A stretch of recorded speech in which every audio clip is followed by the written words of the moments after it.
یا ایھا آمنوا لا ترفعوا اصواتکم فوق صوت النبی. بڑی اہم ترین یہ آیات آ رہی ہیں اگلی دو. اے ایمان والو، اپنی آوازوں کو مت بلند کرو نبی صلی اللہ علیہ وآلہ وسلم کی آواز سے. وَلَا تَجْهَرُوا لَهُ بِالْقَوْلِ كَجَهْرِ بَعْضِكُمْ لِبَعْضٍ، اور آپ صلی اللہ علیہ وآلہ وسلم کے ساتھ اس طریقے سے اونچی آواز میں گفتگو مت کرو جس طرح تم آپس میں ایک دوسرے کے ساتھ کرتے ہو. آپ صلی اللہ علیہ وآلہ وسلم کا ایک پروٹوکول ہے، ان تحبط اعمالکم وانتم لا تشعرون، کہیں ایسا نہ ہو کہ تمہارے اعمال برباد کر دیے جائیں اور تمہیں خبر بھی نہ ہو. نبی علیہ السلام کی موجودگی میں آواز بلند کرنا یہ اتنا بڑا جرم اور گناہ ہے کہ اعمال بھی اکارت ہو جائیں گے اور تمہیں یہ پتہ بھی نہیں چلے گا کہ تمہارا بیڑا غرق ہو چکا ہے. اور یہ آیت آپ کو پتہ ہے کن لوگوں کے بارے میں نازل ہوئی ہیں جو اس امت کے سب سے بہترین لوگ ہیں؟ حضرت ابو بکر اور حضرت عمر رضی اللہ تعالی عنہما. یہ ان کو اللہ تعالی نے دھمکی لگائی تھی. تو سر ہم اور آپ کس کھیت کی مولی ہیں سر؟ اس کے کانٹیکسٹ میں صحیح بخاری میں امام بخاری ایک حدیث لے کے آیا ہے. اسی چیپٹر کی انہوں نے ہیڈنگ بنائی ہے، کتاب التفسیر چیپٹر میں صحیح بخاری میں، اور ایک حدیث لے کے آئے ہیں. اور حدیث کے الفاظ ہی بہت رقت انگیز ہے. عبداللہ ابن ابی ملیکہ تابعی کہتے ہیں قریب تھا کہ اس مخلوق کے دو بہترین افراد تباہ و برباد ہو جاتے، یعنی ابو بکر اور عمر. وہ تباہی کے دہانے پر پہنچ گئے تھے جب انہوں نے رسول اللہ کے حضور آپس میں گفتگو کرتے ہوئے اپنی آوازوں کو بلند کیا. رسول اللہ کے ساتھ بدتمیزی نہیں کی سر، پوائنٹ ٹو بی نوٹڈ. آپس میں گفتگو کر رہے تھے نبی علیہ السلام کی موجودگی میں. اور پھر امام بخاری نقل کیا کہ بنو تمیم کا ایک وفد آیا تھا. تو نبی علیہ السلام کی عادت تھی جب بھی کوئی قبیلہ اسلام قبول کرتا تھا نا تو اس قبیلے کا کوئی نہ کوئی امیر مقرر کر دیتے تھے تاکہ بعد میں کمیونیکیشن صرف امیر کے ساتھ، قبیلے کے سردار کے ساتھ ہو. تو حضرت عمر کا مشورہ تھا کہ ایک شخص تھا اقرا، اس کو امیر مقرر کیا. تو حضرت ابو بکر نے کہا کہ نہیں، یہ شخص اتنا مناسب نہیں ہے. یہ جو دوسرا شخص ہے نا، قعقاع بن عمرو التمیمی، یہ بہت بہادر تھا، جس کے بارے میں حضرت ابو بکر کہا کرتے تھے نا یہ 1000 بندوں پہ بھاری ہے. اسی کو خالد بن ولید کے ساتھ جنگ یرموک کے لیے بھیجا تھا، اور قادسیہ کے لیے بھی بعد میں. قعقاع بن عمرو التمیمی. تو حضرت ابو بکر کا مشورہ تھا قعقاع کو جو ہے نا یہ امیر مقرر کیا جائے. تو حضرت عمر نے کہا کہ ابو بکر آپ ہر مسئلے میں نا یعنی میرے ساتھ اختلاف کرتے ہیں، میرا مشورہ جو ہے زیادہ مناسب ہے. بس آپس میں تلخ کلامی ہو گئی. نبی علیہ السلام بیٹھے ہوئے تھے، آیات نازل ہوئی کہ نبی کی موجودگی میں آواز بھی بلند کی نا تو بیڑا غرق ہو جائے گا. اچھا، حضور کے ساتھ کوئی بدتمیزی نہیں کی آپ کی موجودگی میں.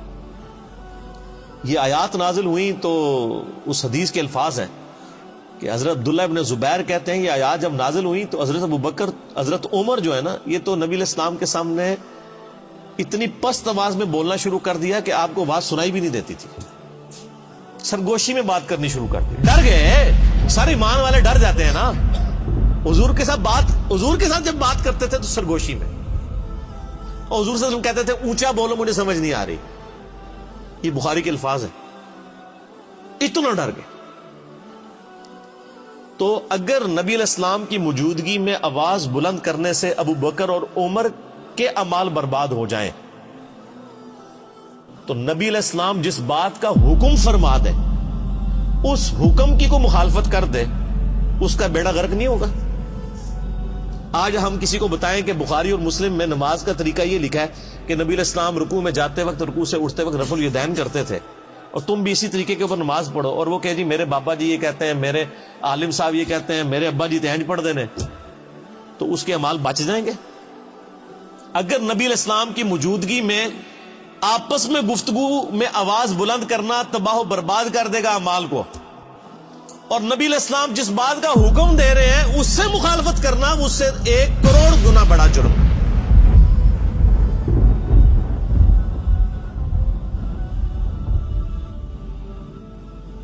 ایک چیز آپ نے حکم فرما دی، اس سے مخالفت کرنا دین میں یعنی جتنی بھی چیزیں وہ اس سے بڑا جرم ہے.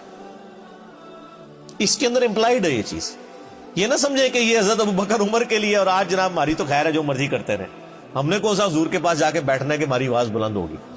اسی آیت کے تحت تمام محدثین اور مفسرین لکھتے آئے ہیں کہ نبی علیہ السلام کی وفات کے بعد بھی قبر رسول کے اوپر آواز بلند کرنا اسی طریقے سے گستاخی ہے جس طرح کہ اس زمانے میں نبی علیہ السلام کی موجودگی میں. حتیٰ کہ صحیح بخاری میں موجود ہے, حضرت عمر ایک دفعہ رضی اللہ تعالیٰ عنہ مسجد نبوی میں, یعنی آپ نے دو بندوں کی گفتگو اونچی آواز سے سنی, آپ نے بلایا کدھر کے رہنے والے ہو, کہنے لگے ہم طائف سے ہیں. ان کا اگر تم مدینے کے ہوتے نا تو تمہاری کٹ لگاتا میں ادھر کہ تم رسول اللہ کی مسجد میں اپنی آواز کو بلند کر رہے ہو. یعنی اتنا احترام کروایا جاتا تھا کیونکہ نبی علیہ السلام کی قبر مبارک بھی بالکل مسجد کے ساتھ ایڈجسٹنٹ, حجرہ عائشہ سلام اللہ علیہا.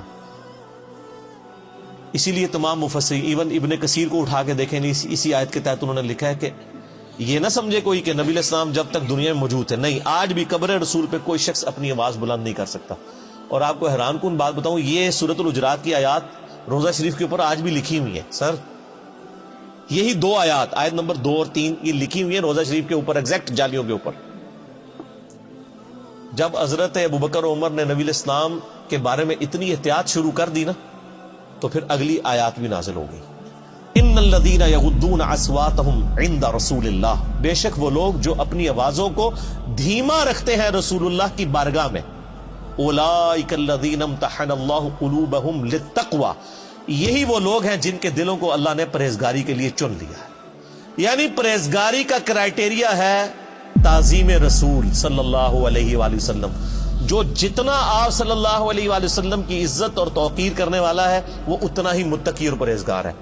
اگر حضرت ابوبکر اور عمر رضی اللہ تعالی عنہما کی تقوی کا ٹیسٹ رسول اللہ کا ادب ہے تو سر پھر ہم لوگ پھر کس کھاتے میں آتے ہیں؟ اور یہ جو کچھ آج ہو رہا ہے کہ ہم لوگوں کو کتاب و سنت سے تعلیمات بتاتے ہیں اور لوگ اپنے بابوں کے شعر پڑھنا شروع کر دیتے ہیں, بابوں کی کتابیں لے کے آ جاتے ہیں, یہ کیا گستاخانہ رسول نہیں ہے؟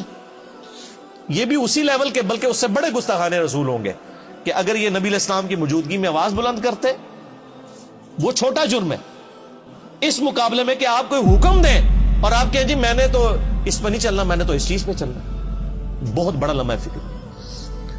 اسی کے تحت بخاری میں ایک اور حدیث ہے, ایک صحابی کی نیچرلی آواز اونچی تھی. جب یہ آیات نازل ہوئی نا, انہوں نے مسجد میں آنے چھوڑ دیا, سر گھر بیٹھ گئے. نبی علیہ السلام نے پوچھا 3-4 دن ہوئے وہ بندہ نظر نہیں آ رہا, پتہ کرو بیمار ہے کیا ہے. پتہ کرنے گئے تو انہوں نے کہا جی میرے قرآن میں تو آیات نازل ہو گئی کہ جس کی آواز بھی بلند ہوئی تو مارا گیا, تو میری تو آواز ویسے ہی اونچی ہے, تو میں تو پھر وہاں پہ گیا تو میرا تو بیڑا غرق ہو جائے گا. اور وہ یہ سمجھ رہے کہ میرے بارے میں نازل ہوئی ہے, انہوں نے خود ہی ایزیوم کر لیا. نبی علیہ السلام نے پھر پیغام بھجوایا کہ وہ مومن ہے, اس کی آواز نیچرل اونچی ہے, اس کو تیرے بارے میں مسئلہ کوئی نہیں ہے. یعنی ان کی نیچرل آواز تھی تو ان کو بینیفٹ آف ڈاؤٹ دیا گیا کہ یہ اونچا بولتے ہیں, وہ علیحدہ معاملہ ہے. یہ ان لوگوں کے بارے میں یعنی کہ آپ اسلام کی موجودگی میں جو جان بوجھ کے کوئی جھگڑا کر کے آواز بلند کریں, اس طرح کی صورت ہے. ویسے اگر کوئی بولنے میں ویسے جس کی آواز بلند ہے تو اس کو بینیفٹ آف ڈاؤٹ دیا گیا, یعنی یہی دین فطرت ہے نا. تو بال صحابہ کرام کو آپ دیکھ لیں, اللہ فرماتا ہے ان کے دلوں کو ہم نے تقوی کے لیے چن لیا ہے. جو رسول اللہ کے حضور اپنی آوازوں کو پست کرتے ہیں, لہم مغفرۃ و اجر عظیم, ان کے لیے مغفرت بھی ہے اور بہت بڑا اجر ہے. جو نبی علیہ السلام کا ادب کرنے والے لوگ ہیں, آپ علیہ السلام کی بارگاہ میں مؤدب بن کے بیٹھتے ہیں. رسول اللہ علیہ وسلم کا ادب آج بھی اسی طریقے سے. قبر رسول کے سامنے یہ آیات اوپر لکھی ہوئی ہے روضہ شریف کے اوپر, اور وہاں پر بھی یعنی آپس میں تو گفتگو کرنی نہیں چاہیے کسی کو, اشاروں کے ساتھ گفتگو. اور آپ دیکھیں وہاں پہ جو لوگ یعنی انہوں نے لوگ کھڑے کیے ہوتے ہیں نا, یعنی وہاں پہ شرطے عرب حکومت کی طرف سے, تو وہ باقاعدہ یعنی لوگوں کو اشارے سے سمجھا رہے ہوتے ہیں, وہ اپنی آواز نہیں وہاں پہ نکالتے. ٹھیک ہے.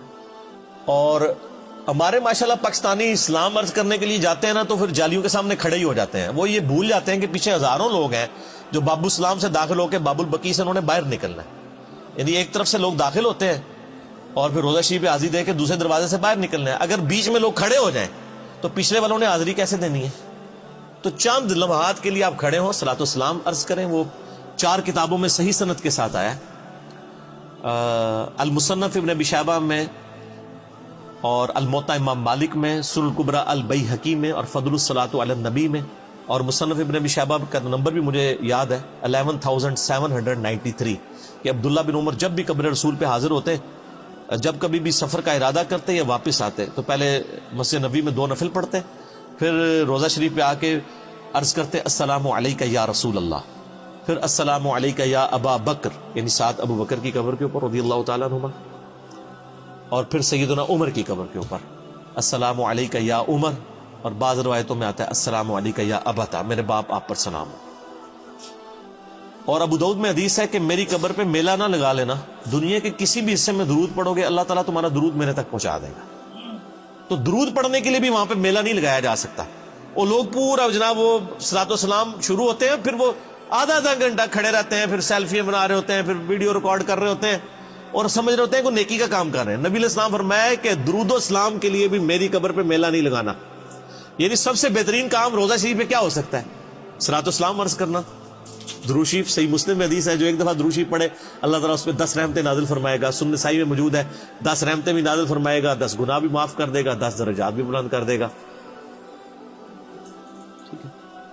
لیکن فرمایا میری قبر پہ میلہ نہیں لگانا، درود کے لیے بھی سلام عرض کریں، دوسرے باہر نکلے باہر بیٹھ کے درود شریف پڑھیں، دنیا کے کسی حصے میں پڑھیں گے سلام پہنچ جائے گا۔ سنن نسائی میں حدیث ہے کہ کچھ فرشتے ہیں جو زمین میں سیاحت کرتے ہیں اور میرے امتیوں کا سلام میرے تک پہنچاتے رہتے ہیں۔